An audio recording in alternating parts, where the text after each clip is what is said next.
Good morning. Good morning. We're all here amidst the snow, and I'm very thankful to be here today.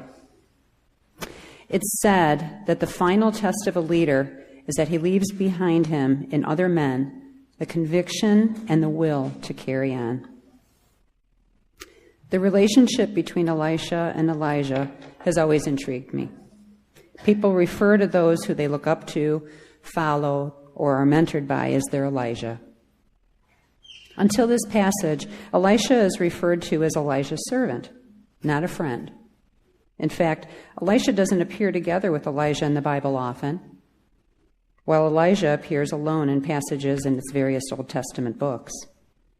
So where did this relationship begin? In 1 Kings chapter 1, verses 19 through 21, it reads, "So Elijah went from there and found Elisha, son of Shaphat.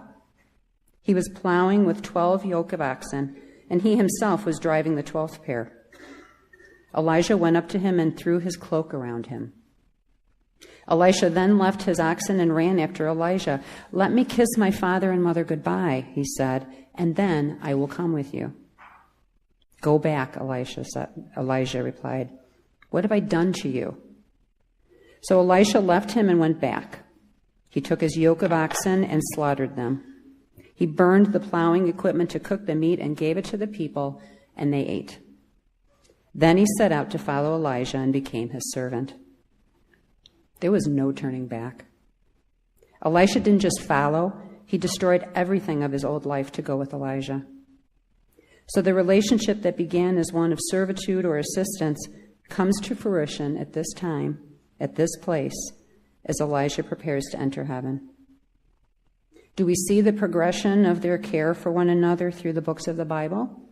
No. But the words of these verses reveal a tender, loving friendship. In today's reading, Elijah and Elisha journey through towns, stopping to see their fellow prophets. The fact that they did so shows that there was a close community of prophets, that not one man was an island, and that he was not part of a ministry of one. 3 times when Elijah tells his friend to go ahead without him, Elisha says, "I will not leave you." Of course, Elisha would prefer to have had his master remain. His clinging on to Elijah as they travel may look like he was needy, but it reveals the intimacy of their relationship, one that transcends the conventional mentor-mentee relationship of a prophet and his student. This didn't happen overnight. It's believed that 6 years passed from the time that Elijah called Elisha to ministry and the time of Elisha's ascension. When the prophets, who all knew that there would be a time when Elisha would have to separate from his mentor and friend, ask, "Do you know that today the Lord will take your master away?" Elisha answers, "Yes, I know. Be silent." Elisha's brisk answer to this question reflects not so much his core character as his anxiety, fear, and trepidation at having Elijah leave him. This is in complete opposition to the way Peter reacts in the gospel reading. He's anxious, nervous, probably scared to see 3 pillars of faith in front of him, Jesus, Elijah, and Moses. His reaction is one of action, of words, of nervous energy. "Rabbi, it is good for us to be here. Let us make 3 dwellings, one for you, one for Moses, and one for Elijah." Elisha wants silence. Peter wants to fill the silence. So who are you more like when you've got something on your mind, or scared, or face a challenge? Do you wait in silence, or do you act? Peter gets a bad rap for being impetuous, not just in this gospel reading, but in others in the Bible. But how different are you, am I, from him?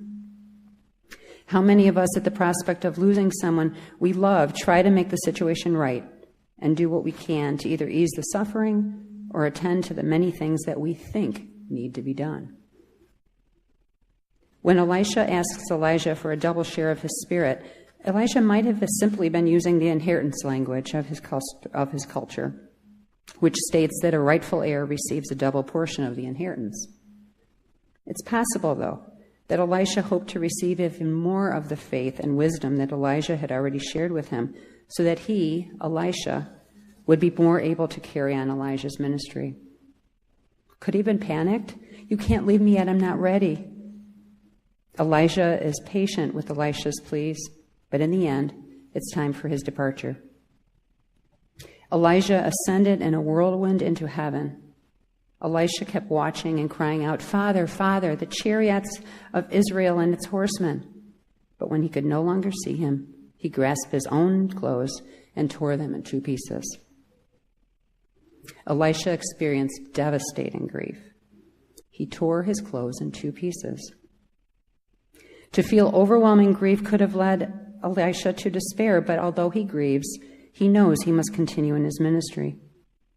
In the verses directly after today's readings in Kings, it says, Elisha stepped to the bank of the river Jordan, took the cloak that had fallen from Elijah, and struck the water with it. "Where now is the Lord, the God of Elijah?" he asked. When he struck the water, it divided to the right and to the left, and he crossed over. His ministry, that which he would journey without Elijah, began. At this time of transition in our church calendar, when we move from just after the season of Epiphany to the season of Lent, consider Elisha and his words, "Be silent." Can you experience Lent in a more meditative, contemplative way by allowing yourself to be still and allow God to speak to you in that silence? In your confusion, turmoil, grief, and unrest, will you resist the urge to do and simply be? While in meditation and prayer, can you recall the person who is your Elijah? Will you fervently give a prayer of thanks for that person, for his or her ministry to you, for their presence in your life? Can you do this in silence? Mother Teresa said, "God speaks in the silence of the heart. Listening is the beginning of prayer." May your heart be still. May you hear God in the silence. Amen.